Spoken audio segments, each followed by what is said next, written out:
Bonjour à tous et bienvenue pour cette petite vidéo sur la découverte de l'UX. Alors l'UX, qu'est-ce que c'est? D'une manière générale, il faut bien comprendre qu'il est impossible de refuser une expérience utilisateur à un utilisateur. Tout ce qu'on peut faire, c'est de le faciliter, de la rendre moins frustrante et même si possible, agréable. On est bien d'accord, mais l'UX, qu'est-ce que c'est? Et aussi, qu'est-ce que ce n'est pas? En UX, il y a plusieurs mythes qui ne sont pas tous vrais. Nous allons en voir quelques-uns. L'UX, ce n'est pas l'expérience contre l'efficacité. C'est même le contraire. Par exemple, sur l'image de gauche, l'une des plus belles routes du monde. Le ciel bleu, la mer, on s'imagine très vite en vacances. À droite, une autoroute. Une autoroute moche, grise, chère, souvent bouchée.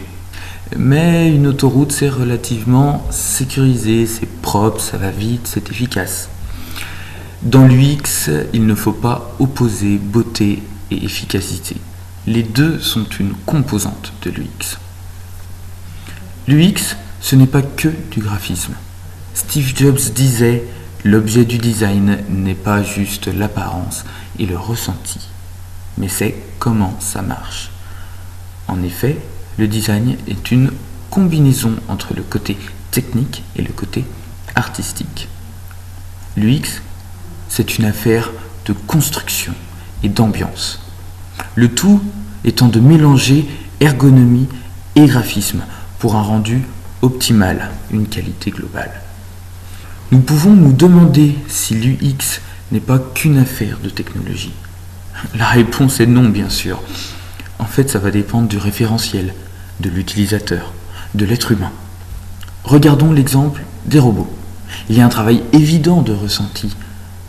Plus on avance dans le temps, plus les robots ont tendance à nous ressembler.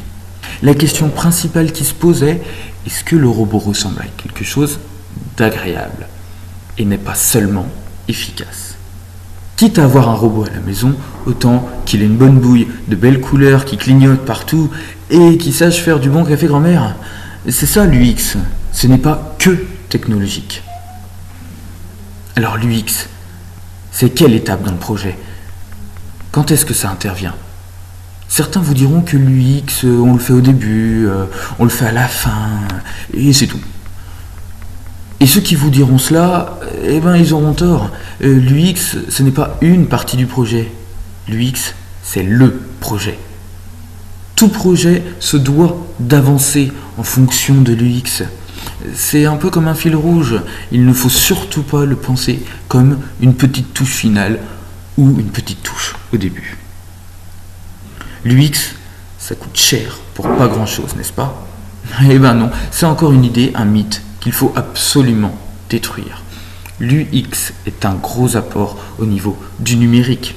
D'un point de vue économique, l'UX va plutôt permettre d'améliorer l'image, la perception du produit, l'utilisabilité, et j'en passe.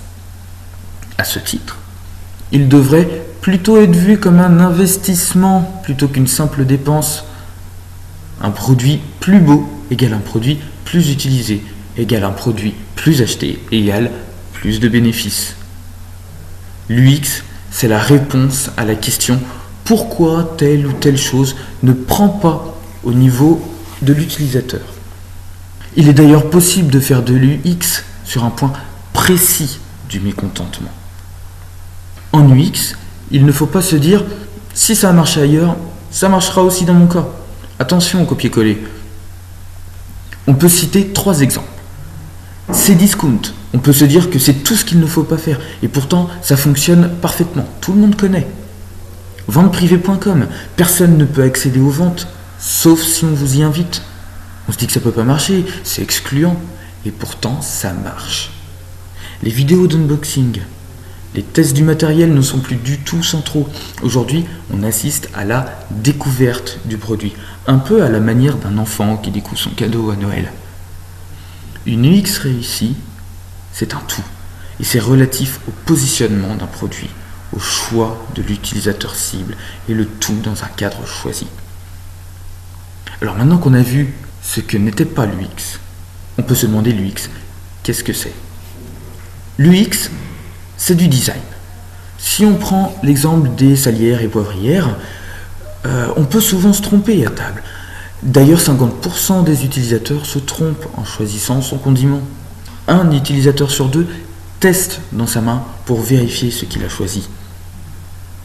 Alors maintenant, sur la photo de gauche, on peut voir une possibilité de correction pour la salière et la poivrière. Les petits trous pour verser le condiment en forme de P pour la poivrière et en forme de S pour la salière.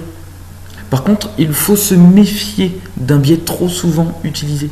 Les utilisateurs confrontés à une belle interface ont tendance à lui attribuer un meilleur niveau d'utilisabilité. C'est ce qu'on appelle le préjugé de bonne expérience. Sur la photo de droite, on peut voir le presse-agrumes Philippe Starck, qui est très beau, qui est très cher aussi. Et pourtant, ce presse-agrumes risque d'être tout sauf pratique. Par exemple, les pépins et la pulpe passent par le trou central. Ce dernier, il peut se retrouver bouché par ces pépins et cette pulpe. L'outil peut basculer ou il peut abîmer la table sur laquelle il repose avec ses pieds qui sont pointus. Le risque majeur dans ce cas-là est de manquer l'objectif initial qui est de presser des agrumes. Une fois encore, un équilibre est à trouver entre fonctionnel et plaisir à utiliser et à regarder. En UX, l'important, c'est de comprendre l'utilisateur et son référentiel. En psychologie, on a tous 3 états du moi, et on passe de l'un à l'autre suivant la situation. L'état viscéral, qui est associé à l'état de l'enfant et aux émotions primales, la peur, le beau, les réactions qui sont primaires. L'état comportemental se situe à un niveau de la connaissance du métier, et l'état réfléchi est relatif à l'analyse de la situation. Prenons un exemple. On prend une planche en bois, on la met par terre, tout le monde peut marcher dessus. Maintenant, on prend cette même planche et on la met à 30 mètres de hauteur. Le viscéral dira « Tu es fou, tu ne peux pas, tu vas tomber ». Le parent dira « Laisse, je suis équilibriste, je sais faire, je ne tomberai pas ». Et l'adulte dira « La planche tenait quand j'étais sur le sol, aucune raison qu'elle lâche, même à 30 mètres de haut ». Il faut garder à l'esprit l'idée de la psychologie appliquée à la consommation et à l'utilisation. Si on ne fait pas cet effort, on va passer à côté du problème. L'UX, c'est une construction, c'est un processus, c'est une suite d'étapes définies. Il faut une stratégie.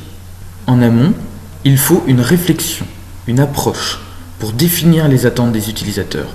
De quoi parle-t-on? Quels sont les objectifs? Définir un périmètre aussi. Il faut borner les solutions pour qu'elles soient adaptées. Il faut découvrir et comprendre le contexte, l'environnement et l'utilisateur cible. Il faut une structure. Il faut spécifier les problèmes, établir les interactions entre les fonctionnalités et l'utilisateur. Il faut travailler sur le squelette, sur l'ergonomie. Enfin, travailler sur la surface. Il faut travailler la maquette, humaniser le produit, améliorer le design pour plus de séduction. Il faut voir l'UX comme un tout. C'est une rencontre entre les objectifs du constructeur ou de l'industriel et les attentes des clients, donc des utilisateurs. Il est de fait obligatoire de voir l'UX comme central à tout projet et comme étant tous ces mots-clés à la fois. En d'autres termes, l'UX, c'est réfléchir à sa création pour les autres, par les autres.